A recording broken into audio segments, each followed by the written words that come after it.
Great. I think we're ready to start. We've got 70 plus participants, which is fantastic. And welcome everyone to this event, which is celebrating International Migrants Day. International Migrants Day is actually on December the 18th, this Saturday.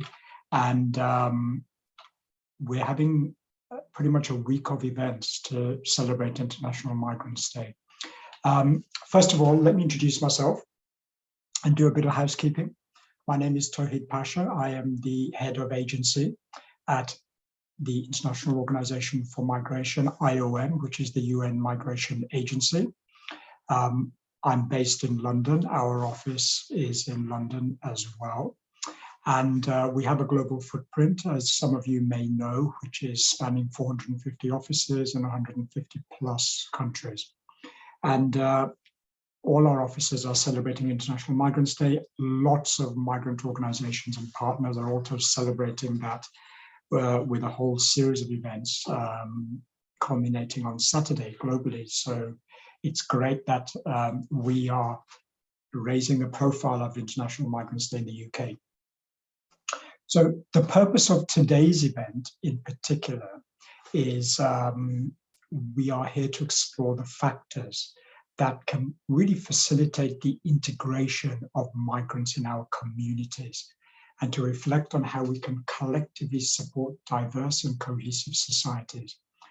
We've got a great panel from different backgrounds. I'll introduce them all, and they all have a range of perspectives that can speak to the different elements that actually impact integration. Now, before we move on to the discussion, as I've already said, thank you to all the panelists for keeping your cameras on and to all the participants for keeping your cameras off. To the audience, please post your questions that you will have for our speakers in the chat, and we'll reserve a bit of time with some strict moderation on my behalf for the last 15 minutes of the event.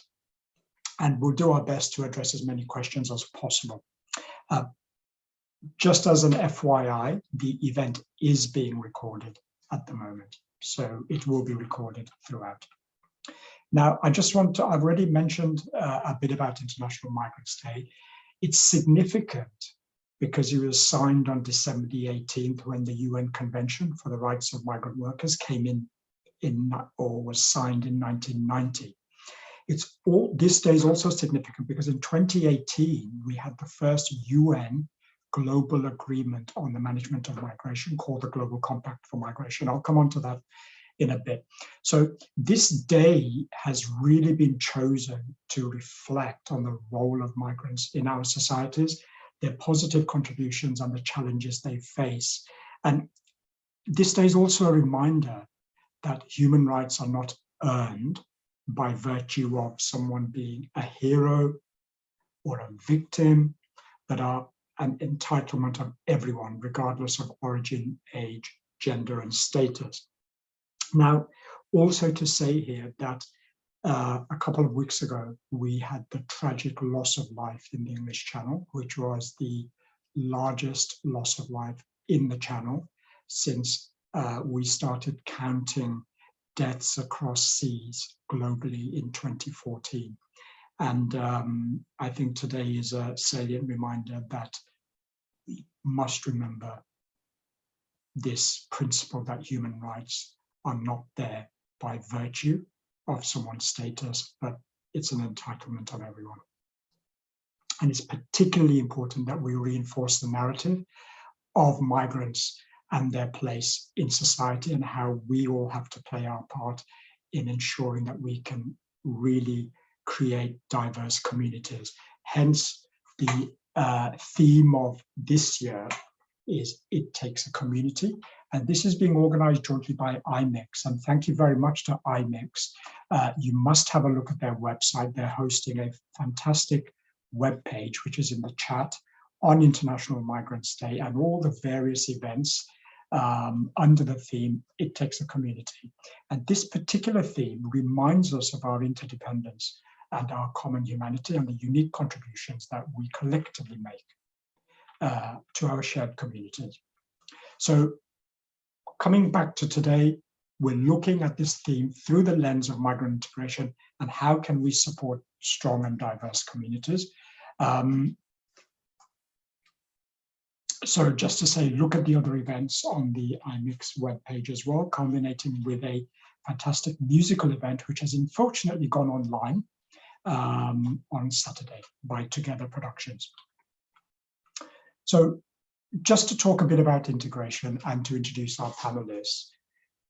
It's complex, it's multidimensional, it takes place within our communities.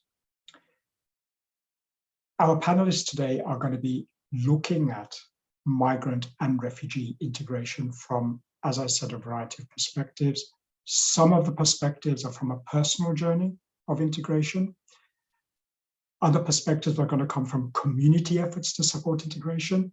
We're going to be looking at government policies that are aimed at fostering integration and the public narratives that shape our thinking on what good integration looks like. Now, integration itself can be challenging to define. In 2019, the UK Home Office updated the indicators of integration framework. And this framework provides policymakers and practitioners with a useful framework to guide their thinking and interventions on integration. And it comes out with a range of indicators to mark how we can really score how well we're doing on integration. IOM has published a handbook to accompany this framework for practitioners and particularly for local authorities. And I know we have local authorities who are online today. Thank you very much for attending, on how to use the indicators of integration framework in designing your own interventions at the local level. And I think, are we sharing a link in the chat so you can access this handbook in your own time and if it's of interest to you.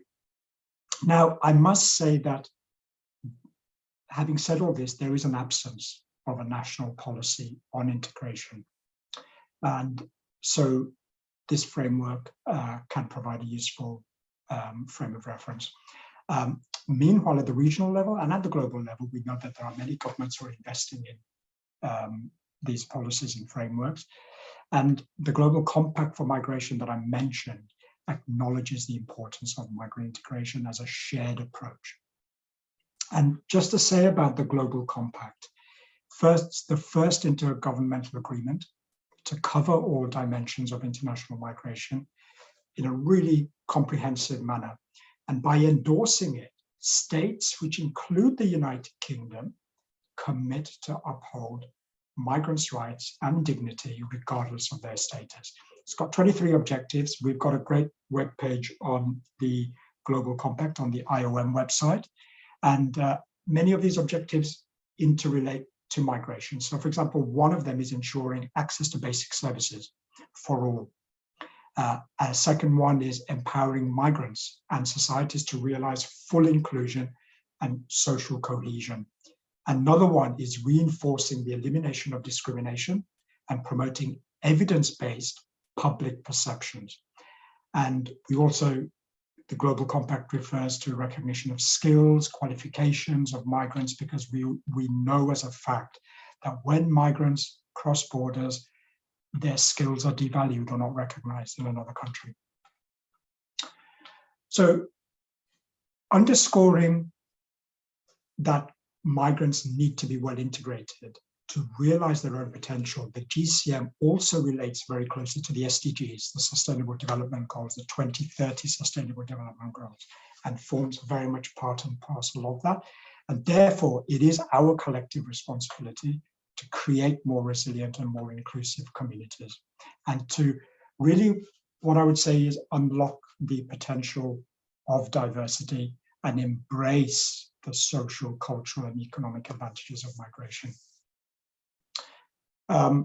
Just a flag this year coming up, next year, 2022, May 2022 will be the first important opportunity, the 4-year mark after the GCM was signed, the Global Compact, for governments, including the UK, to flag areas that they really need to improve on in relation to the Global Compact for Migration. This is going to be an opportunity to learn from other countries on what is working in other contexts. And I just want to say here that IOM is going to be trying to bring together civil society as well as authorities, local and government, to in a consultation next year to really analyze how the UK is doing with the GCM, the Global Compact, as a benchmark.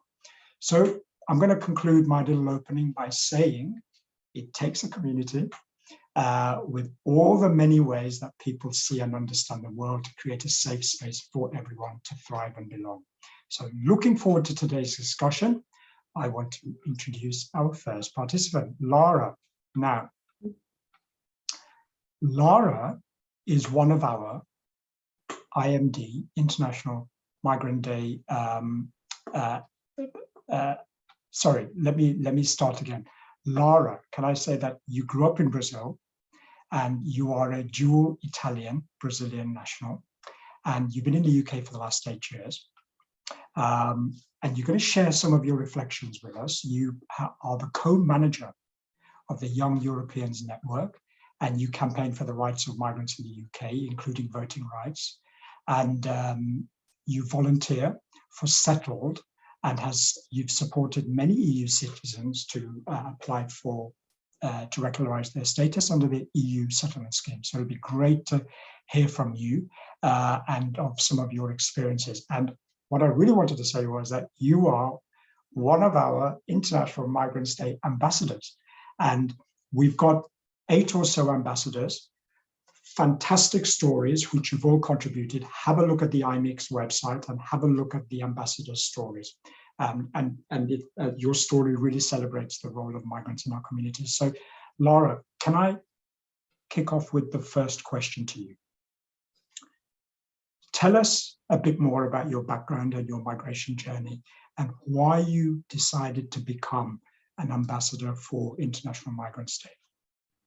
Yeah, thank you. Yeah, thank you so much for inviting me. I think I have a little bit of a cold, so my voice is a little bit not great. But yeah, I was born and raised in Brazil, but I have Italian citizenship, and I think that illustrates a little bit of the complexity of migrants and the diverse backgrounds. And I'll touch a little bit more on this general story later. But like most migrants that I know and family and friends, things are not always so simple of why you moved to the UK. Often, as a simple version, I tell people that, yeah, I moved to the UK when I was 18 and that's it. But the longer version is that my grandma moved to Italy in 2004, and then she moved to the UK in 2007. And then my mum lost her job in Brazil. So my mum and I joined my grandma in London in 2009. And then we stayed for a year and went back to Brazil. And when I turned 18, I said, yeah, I want to go back now. And part of it was for university, but part of it was, a bigger part of it was just to continue my life in the UK, and studies was just the natural next step. But I think this illustrates a lot. People move for family, for work, for studies, and to learn a language, but sometimes also to seek protection or for a more welcoming environment for whatever reason. And sometimes we stay as well. And I think I wanted to be an IMD ambassador and have been campaigning for migrants' rights, because for whatever reason that you move to the UK, as you said, your rights to the UK should be based on an entitlement rather than some specific celebration of who you are. And everyone should have those rights to the UK. No one should be put in a vulnerable position because of their status. And unfortunately, what happens is a lot of friends that I have in the UK that are from the same country as myself, from Brazil, have a much more insecure status than myself, because fortunately I have had that European passport that helped me in the past. But I think generally I wanted to be an ambassador to highlight those voices and the diversity of migrants and campaign collectively for our rights, rather than picking apart who's a deserving migrant and who isn't. That's great, Lara. Thank you very much. Now, you talk about doing, and it sounds like you've done some incredible work campaigning for the rights of people, young migrants in particular, I think. From your perspective, what are the most important things we need to focus on right now to really improve the integration of migrants and to create what we aspire to as diverse, cohesive communities. Yeah, I think it's really, really important that we think about integration and cohesion as a two-way street. Often there is the focus that migrants have to learn the language, adopt the culture and values, and that's fair. But we can only integrate as far as our environment allows us to. And unfortunately, for as most of us know, the immigration system that we have in the UK is famously known for it being the hostile environment. And that does make the lives of many migrants very difficult. And again, like just seeing within my Brazilian community, I do have friends that I know who are undocumented, and I don't use the word illegal. I'm going to use the word undocumented, but they have no other option but to rely on the Brazilian community because they don't have access to the NHS, they barely have access to work and other sources of security in the UK. So they have to more closely rely on their communities for that source of support. So if we are not having access to, if we're not having been actively integrated by the state, then it is a lot more difficult for people to seek that integration. And I know that the hostile environment was specifically designed for to make the lives of undocumented migrants harder, and I'm against that, but that also has repercussions that go further within the immigration system. And just last week, and we've been debating the Nationality and Borders Bill, and now we've got with like clause 9 the ability for the government to remove someone's citizenship without notice. And just on Thursday, I paid over £1,000 for my citizenship application. And now there's like this possibility that's not as secure as we want it to be. And we know that like it could affect up to 6 million dual nationals in the UK, and many of them from ethnic minority backgrounds. And it's not just the immigration policies, but then we've got things like the policing bill that we know are meant to like make the rights to protest a little bit harder. And someone like myself who is always out in a protest somewhere, that doesn't make me feel very secure with hopefully my future status as a British citizen. And in those types of policies slowly make you not feel like you are as welcome and like you fully belong as you'd want you to be. And then you've got things like voting rights as well, which is something that I'm really passionate about. In nations like Scotland and Wales, foreign nationals are actively encouraged to participate in civic society by having the right to vote in local elections and Holyrood and the Senate. But in England and Northern Ireland, it's like only a few categories of foreign nationals who can vote. So I think like those active policies can help integration a lot. Laura, I just want to come back to one point when you were talking about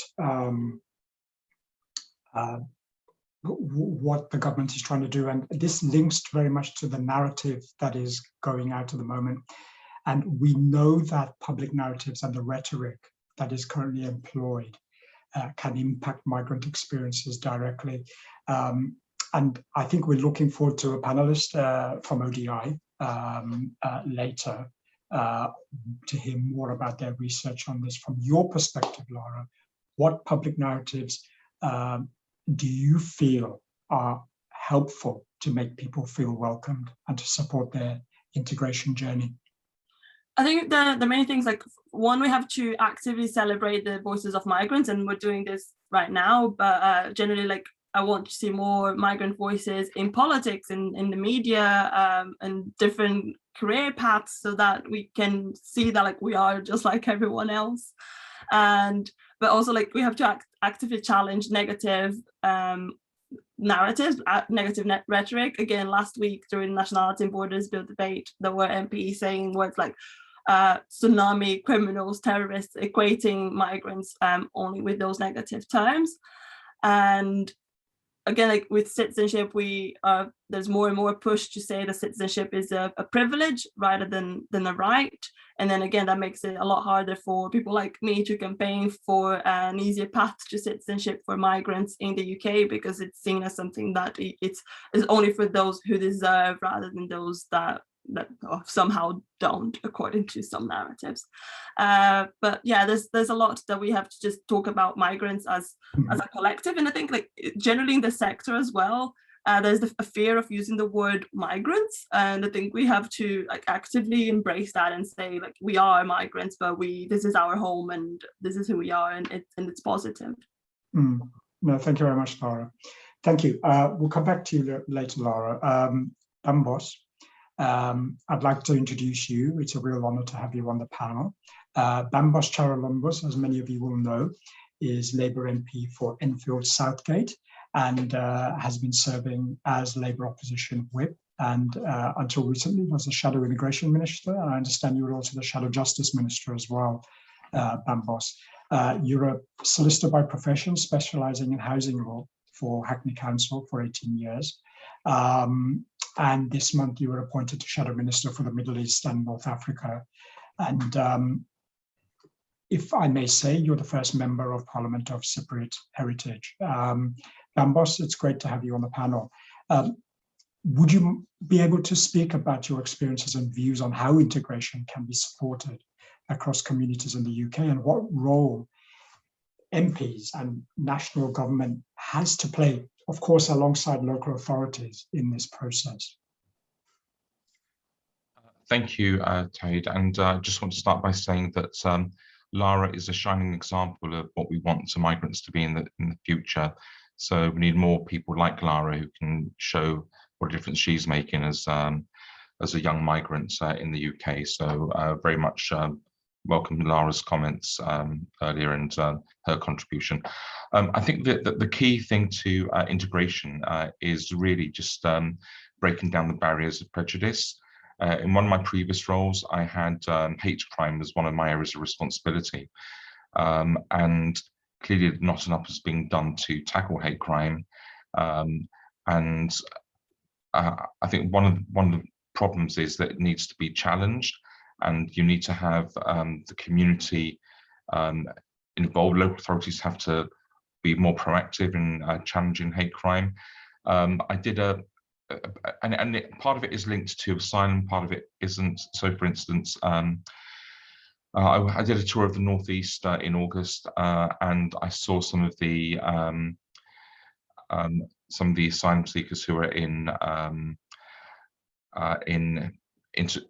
accommodation there. The accommodation was owned by a company called Mears. They brought up the cheapest accommodation in the most deprived areas. And that led to a certain degree of resentment by local residents who believed that the people who were living in the accommodation as asylum seekers had got something for nothing, and that led to hostility. So some of the organisations providing services were actually quite scared to advertise the services that they were providing, and that's clearly wrong. I know some of the organisations, they worked with the local authority, they worked with the local football clubs, Middlesbrough, Sunderland, and Newcastle football clubs all did different things to try and break down racism. So having them on board was also quite helpful. But I think the key thing is to actually be able to tell your story, so you're not seen as being somebody who is this mythical economic migrant that is like a bogeyman for the far right. That you are your own person, you are an individual, and you are making a contribution. Being able to explain who you are and your stories is absolutely very important. And just the the way to counter hate is through love and just showing the affection that people have for the community. So being able to volunteer, be able to get involved in community projects is really important as well. So those are some of the things that I will do to break down the barriers. More recognition of the things that work, showing the affection for the community, and being able to tell your own story. Those are some things I would do. Thank you very much, Bambos. There's some great reflections there. And you actually shared one with Lara on terminology and the importance of taking out the negative terminology. You also, do you have any reflections, by the way? We've touched on the Nationality and Borders Bill, Lara touched on that, and the new plan for immigration. There have been significant changes taking place in the UK immigration system post-Brexit. How do you think these changes might be affecting integration prospects for migrant communities? Yeah, really detrimental. So first of all, I don't think the Borders Bill will work. I think it will be extremely expensive for the government, and will actually do the opposite from what the government's trying to achieve. The first thing I want to focus on is just the asylum accommodation. It was clear from speaking to the minister that when we were in committee, the government are very keen to get rid of the integrated accommodation and look at more camp-style accommodation, as they are proposing in Greece. Things like Napier Barracks seems to be their way of doing that. So if you don't have any integrated asylum accommodation in the community, then you create these other barriers. So that's one fear. The differentiating of asylum seekers, so having people who have come via legal safe routes, and then having everyone else who have come via what the government would term illegal routes. That differentiation is also detrimental, because again, it goes back to terminology. It's the good migrants and the bad migrants. That's how they're trying to set that out. So yeah, and I just think the things about talking about things like pushbacks and things like offshoring, again, these all create a negative narrative. The new plan for immigration, it's quite clever in how disingenuous it is in its narrative. So it talks about how wonderful Britain is, and it welcomes migrants. It's got the BNO visa scheme from people from Hong Kong, which could potentially allow 5,000 Hong Kongers, 5 million Hong Kongers to the UK.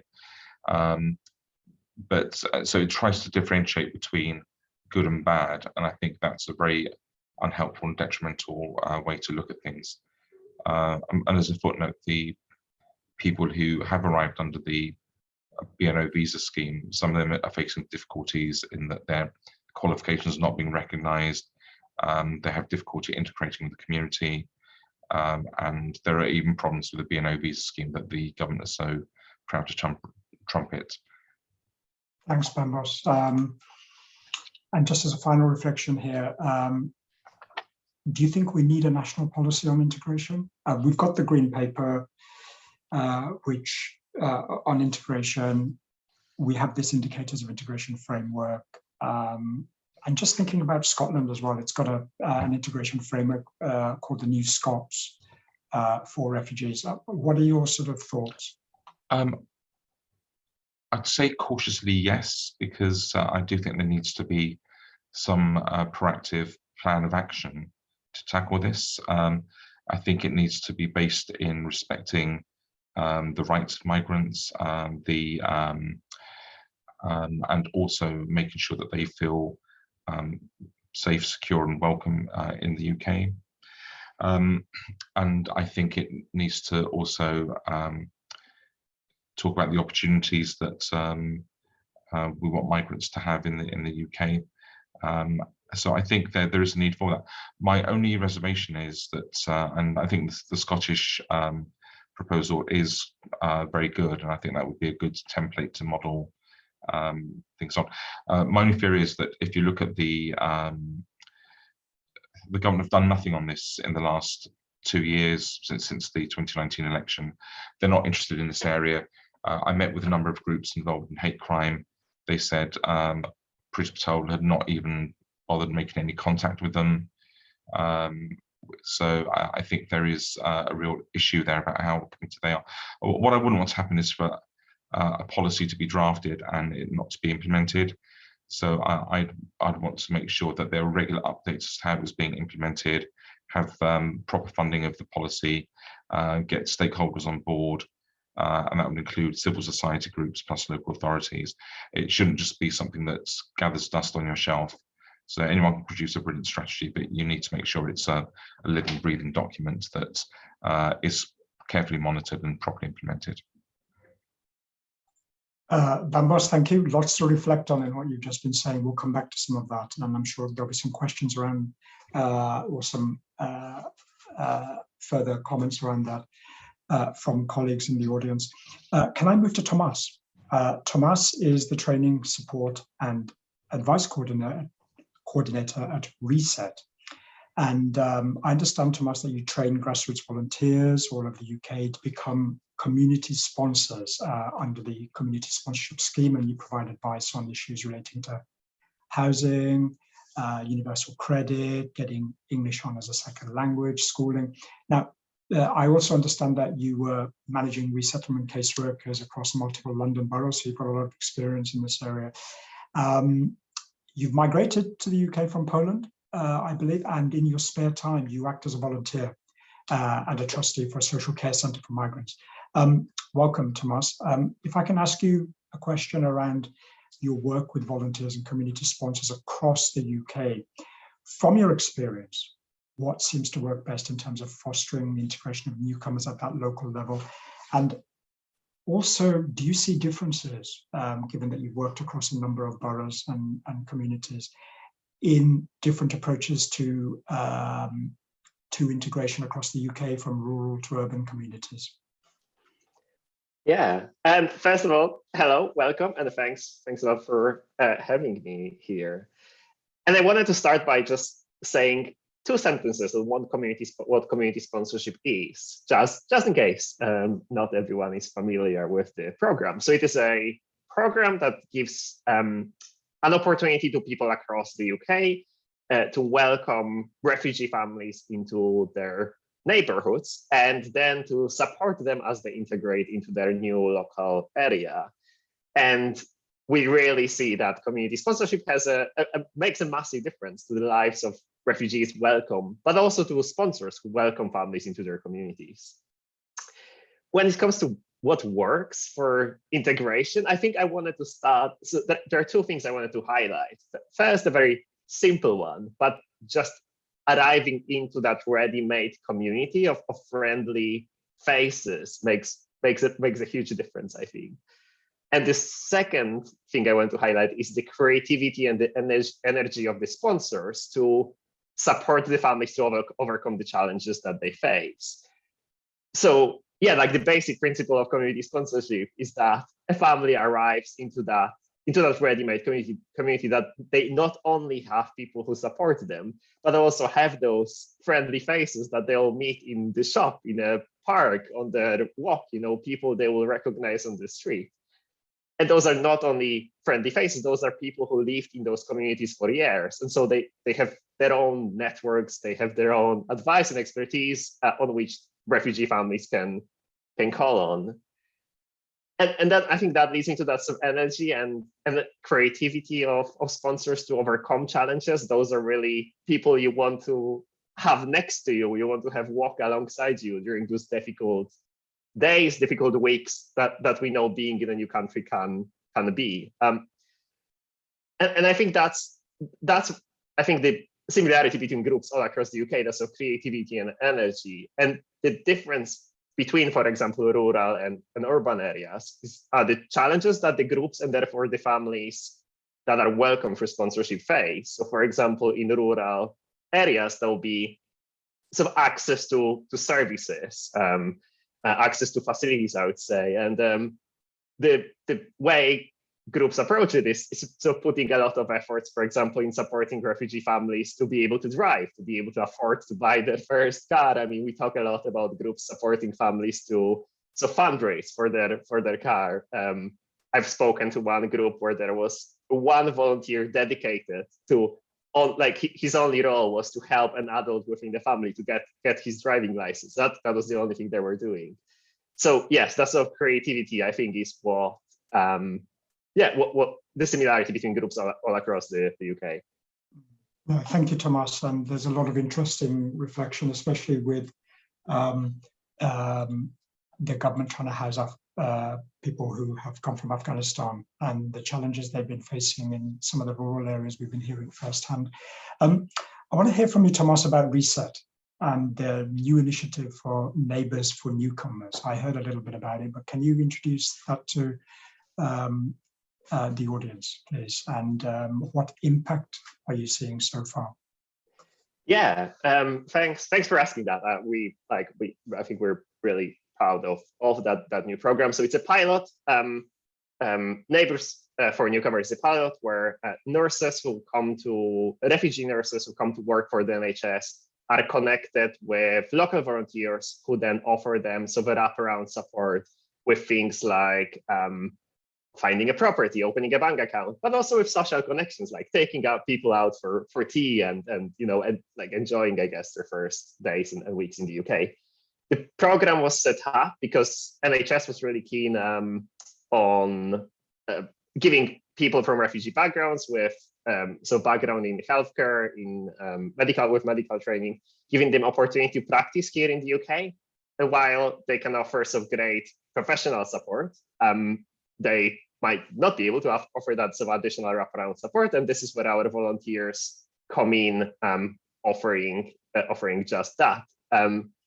When it comes to the outcomes that we see, it's a very new program. So the volunteers and the nurses were connected towards the end of October, but we've already seen some of the benefits. So from very practical things like volunteers helping to overcome some of the challenges that people new to the country might face, like advocating to help a nurse open a bank account, to some of those more social things like celebrating birthdays and taking people out for trips. So very nice little things.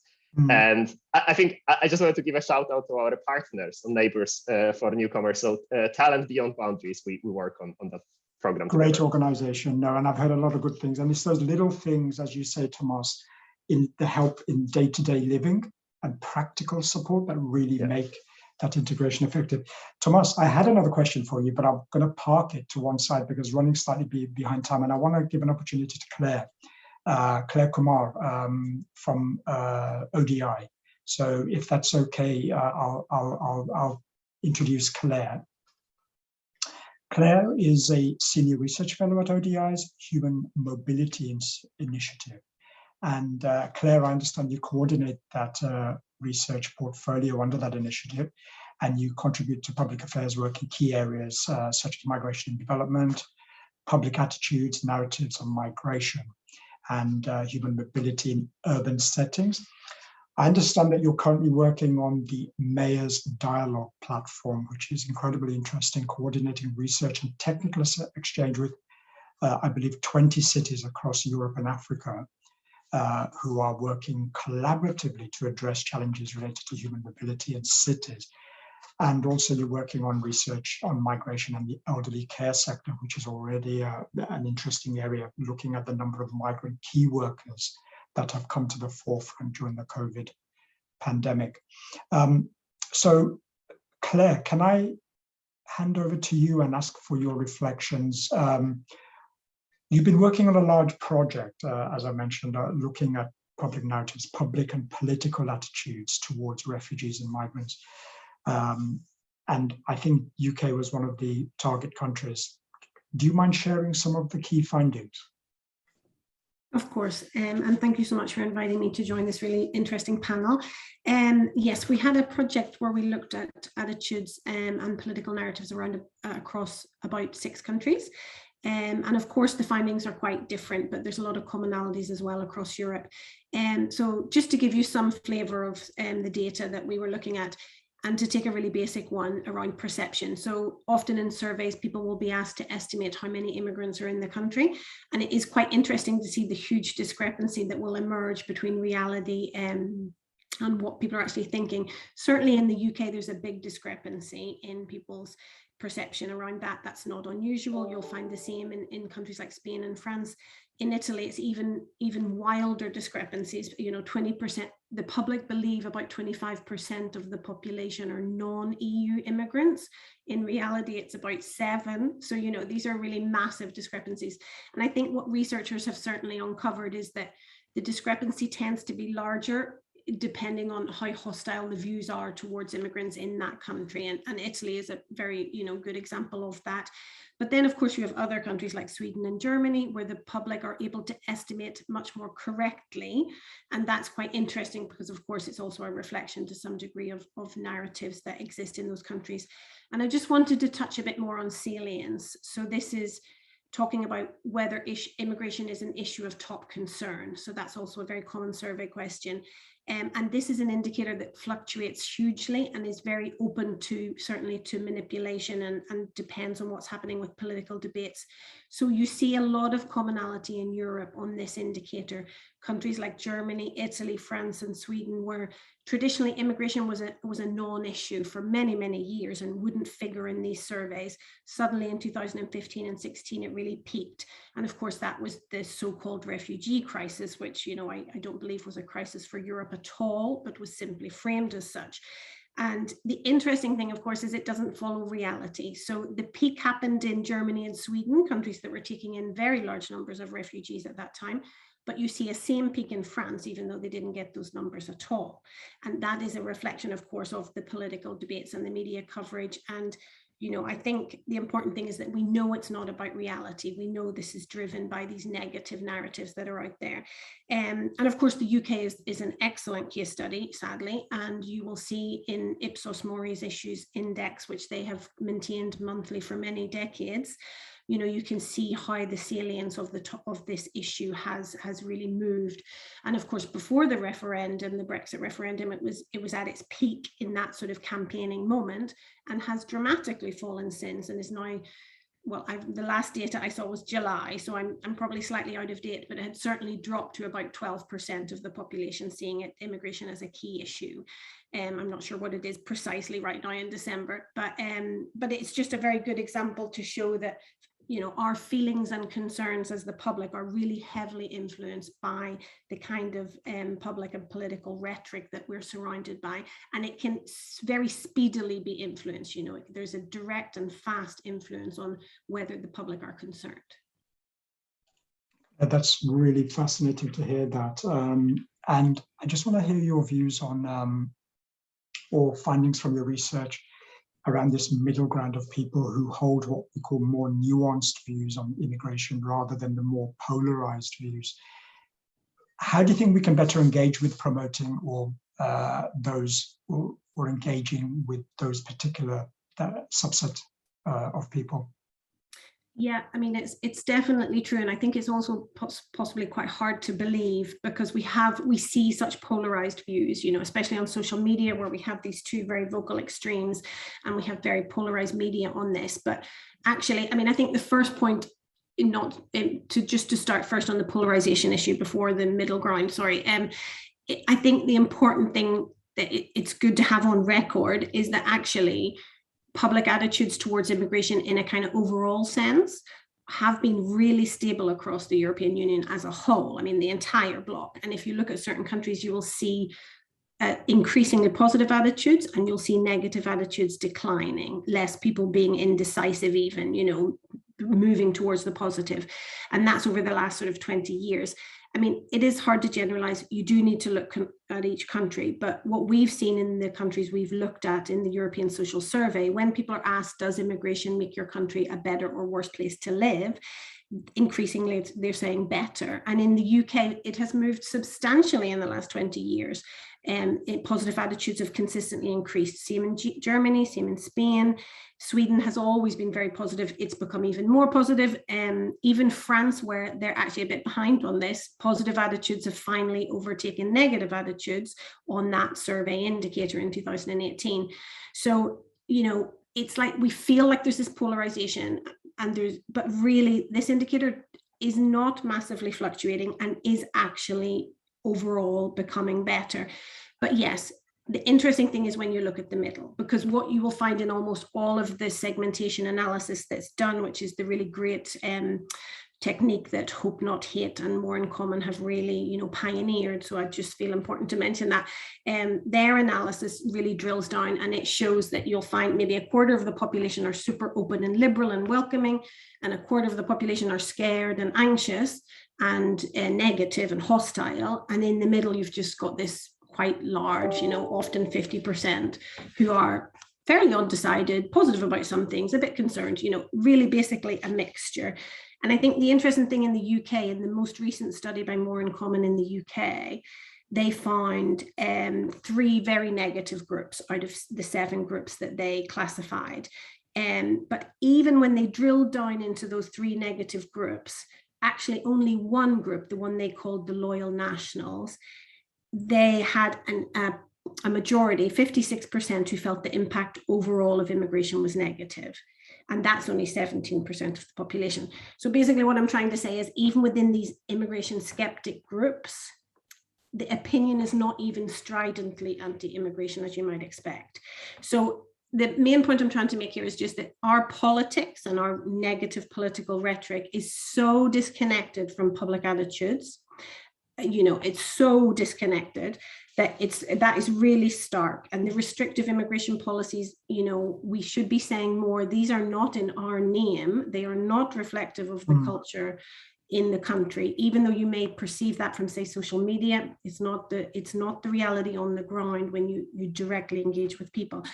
Italy is also actually quite another good example. I mean, it's much more negative than the UK. Similarly, when they do segmentation analysis, they find these segments that are much more negative than in the UK. But even when you drill down there, what you would see is groups that differ a lot on specifics. So for example, some have security fears, some have economic fears, some are cultural identity kind of fears. But actually, when you ask them about questions about discrimination or racism, they will be very concerned about rising racism. Or if you ask them questions about children, unaccompanied child migrants, they'll say, yes, we need to protect them more. So you'll find all these kind of nuances in there that are actually very interesting. And I think the main thing is just, there is always space for a conversation. Lots of questions. I wish we had an extra hour to unpack some of what you and other panelists have been saying. And I might come back to you with a question a bit later, but I would like to come back to Lara and Bambos with just a final reflection before I raise some questions from the audience. If there was one thing you could do, Lara, to improve integration outcomes for migrants and communities, what would that be? Yes, I'm going to have to promote my current campaign now, which is the campaign for voting rights. I really, really do think that voting rights is something really important. Having that ability to participate and to make your voice heard and to be part of civic society is so important. And there are at least, the very least, 1 million people out there that don't have any right to have a vote in the UK, even though they have lived in the UK for many, many years. So the campaign is called Our Home, Our Vote. And we hope that for at least in local elections, all residents can have the right to vote. Lara, thank you very much. Bambos, could I put the same question to you?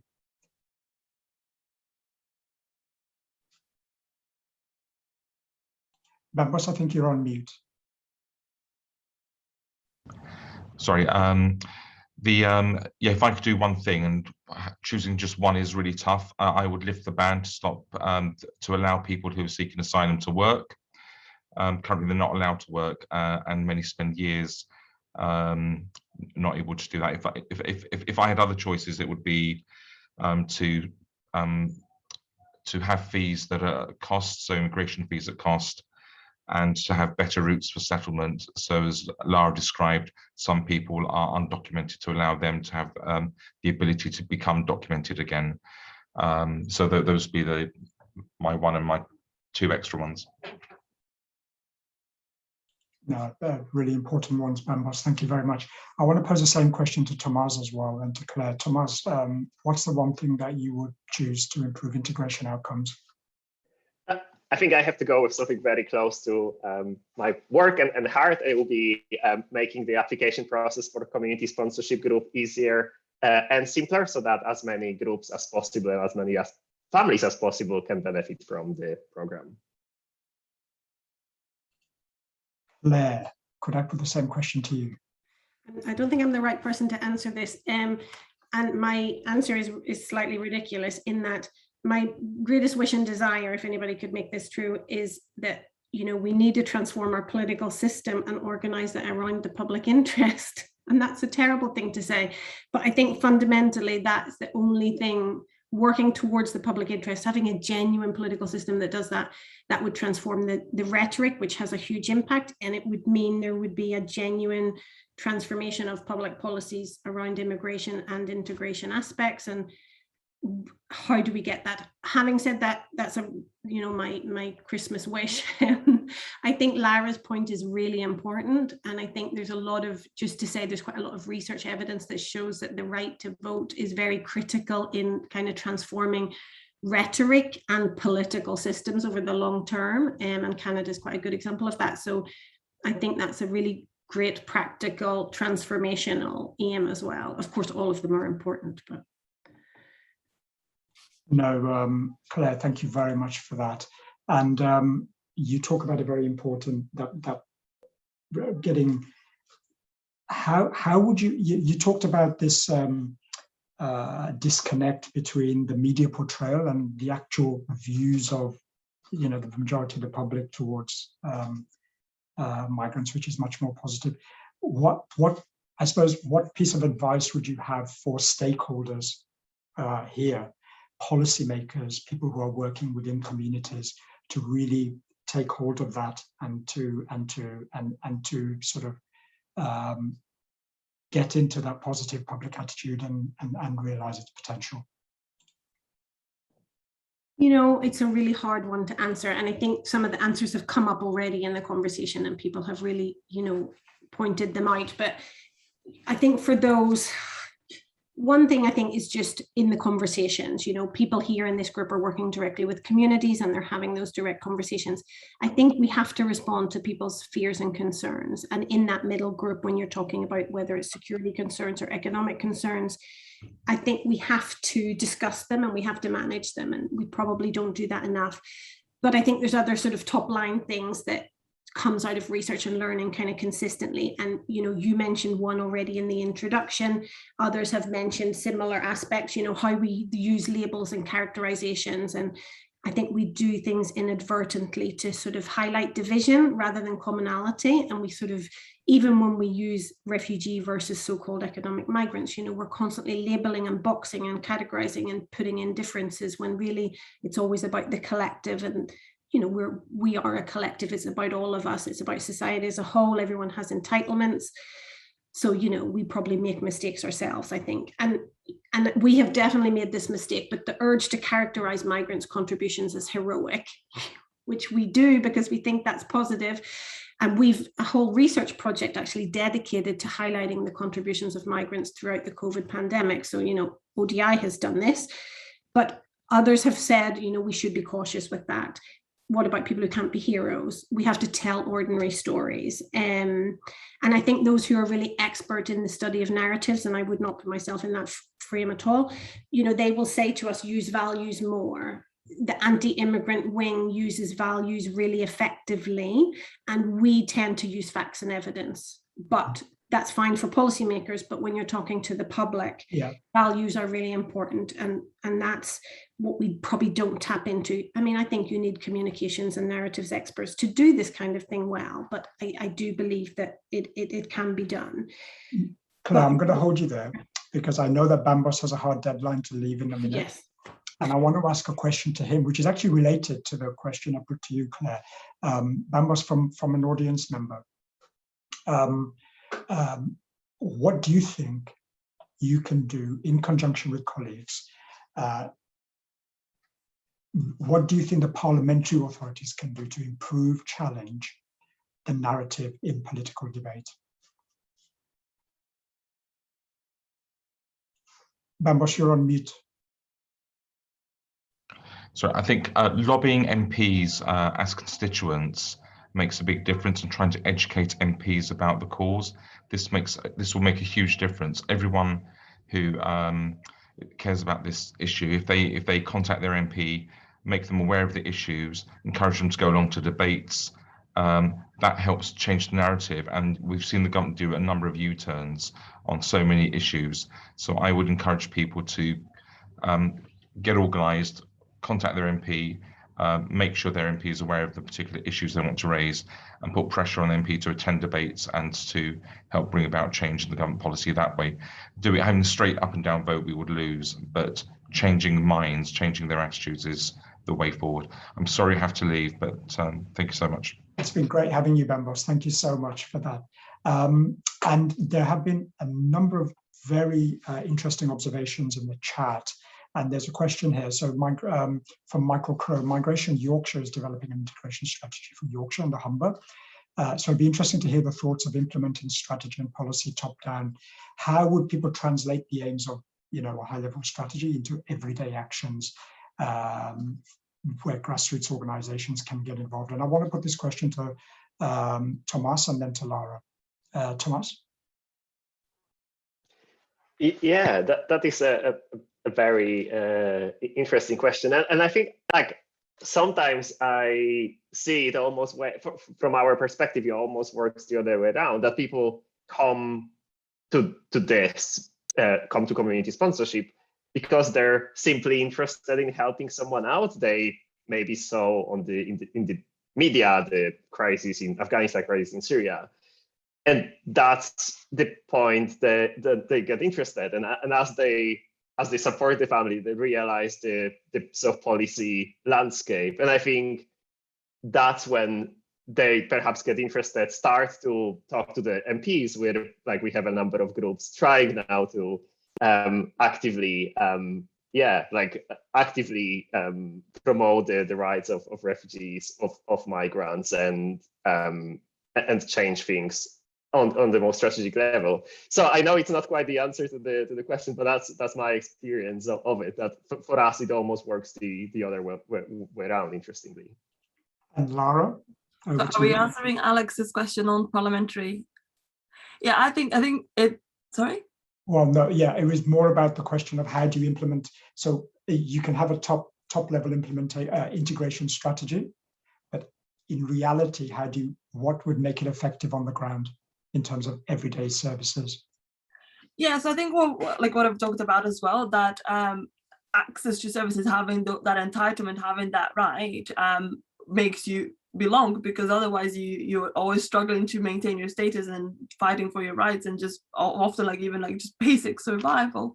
Having those policies in place that allow you to make use of the community that you're in, to make use of the society that you're in, is what matters. And I think also information provision is so important, because in the 3 Million we do regular Q&A webinars, and there's so much information that's lacking to reach people, including on voting rights, or for example, on the EU settlement scheme. We knew that people were going to miss out on the application. So this is, I think, is so important for local authorities, government, community organizations to be out there making information accessible, providing it in different languages so people know what their rights are and how to exercise those rights.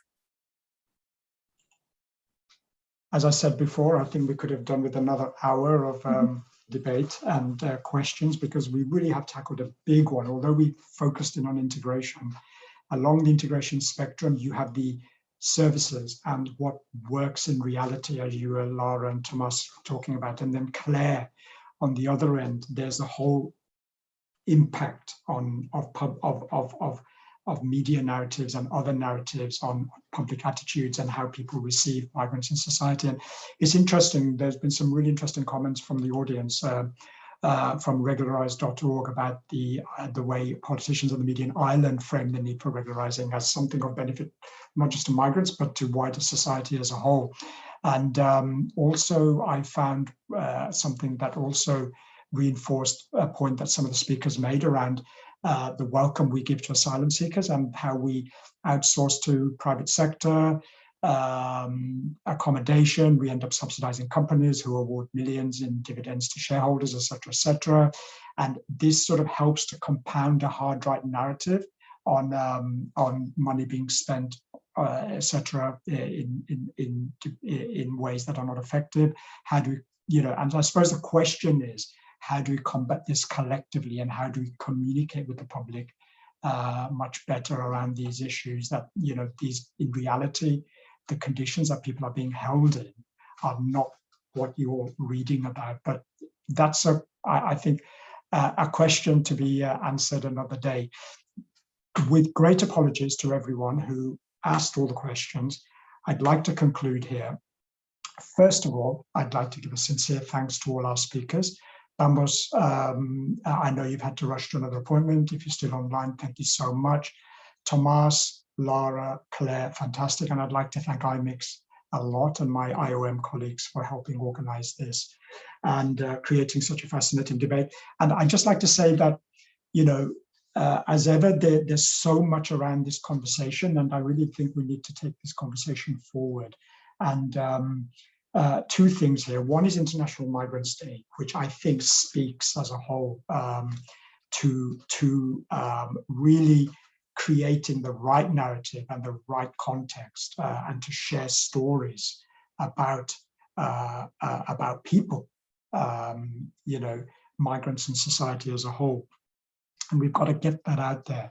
And so really pleased that International Migrants Day has brought in so many stakeholders this year. It has in the past, and it's great to have IMIX on board. And next year, hopefully it'll be bigger and better. And I know a lot of colleagues here from across different authorities, civil service, CSOs,